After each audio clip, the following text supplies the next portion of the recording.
私が愛した積みゲー。愛しているなら積むな。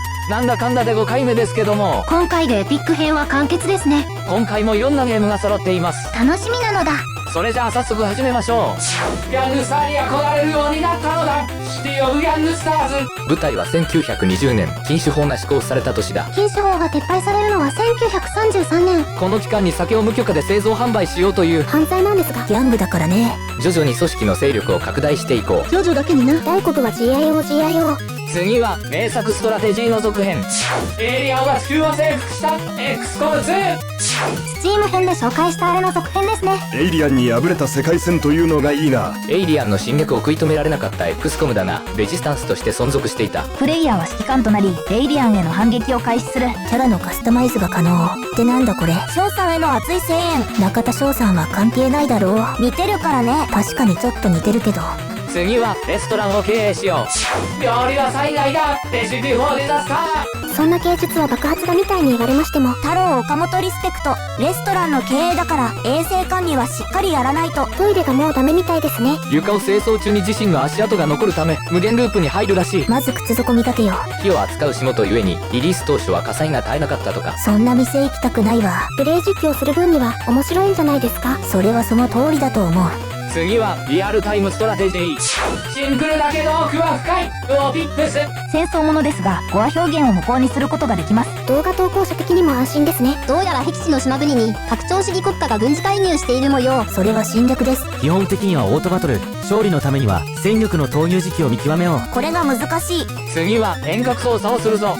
ドローンを操作せよナスカーズ。銀河の果てをさまよう宇宙船で目を覚ました主人公。どうやらこの宇宙船の燃料は少ない。そこで周辺を漂う難破船を探索することにした。自分で単身乗り込むのは危険な気もします。だからドローンを活用することにした。コマンドをタイプして遠隔操作しましょう。つまりドローンを直感的に操作できない。入力にタイピングが絡むのが面白い試み。一応ドローンカメラ起動中は方向キーで操作できる。そこは直感的ね。一方ゲームはリアルタイムに進行する。ドローンも破壊されないように注意したい。次はベルトスクロールアクション。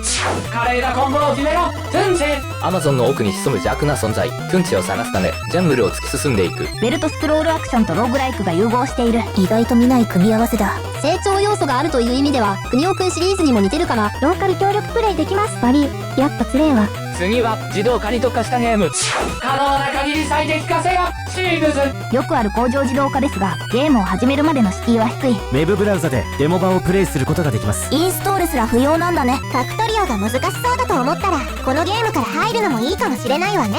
次は海を探索しよう。海洋ドキュメンタリー風ビヨンドブルー。泳ぐのは別に好きじゃないけど、海の映像を見るのは結構好きです。なんというかトライを思い出しますね。ちょいちょいモンハン要素入れてくるね。なんかリラックスできそうではある。疲れた時にプレイしようかな。次はパズルプラットフォーマー。キツネと力を合わせろネバーアロン。寒そう。この吹雪の中を旅するのはいやきついっす。アラスカの先住民族の協力を得て作られたゲームのようです。なんかすごそう。ゲームのボリュームは控えめのようです。軽く遊べていいかもしれないですね。次はリブート作品。フェイスじゃねえ顔だ顔がカンガルー。オーソドックスな三人称プラットフォーマーで間違いないでしょう。人気のジャンルです。主人公であるカンガルーの顔はボクシンググローブをしている。ボクシングをするカンガルーの歴史は意外と古い。1891年には存在が確認できる。これはカンガルー同士の戦いがボクシングをしているように見えるのが由来とされる。次は人気シリーズがまさかの無料化。自分だけのシムを作れザ・シムズ4。シムとはイルライト兄貴が名付けた住人の呼称である。シムシティを作った人か。要するに人を作成してそれを眺めて楽しむゲームだ。あまり楽しそうには思えないけど、最初はそう思っていましたが、実況動画を見ると考えが変わりました。あれは気まぐれ。いずれはやってみたいですが、沼りそうで怖いですね。時間が解ける系のゲームですね。次はマスクドウォリアーズ。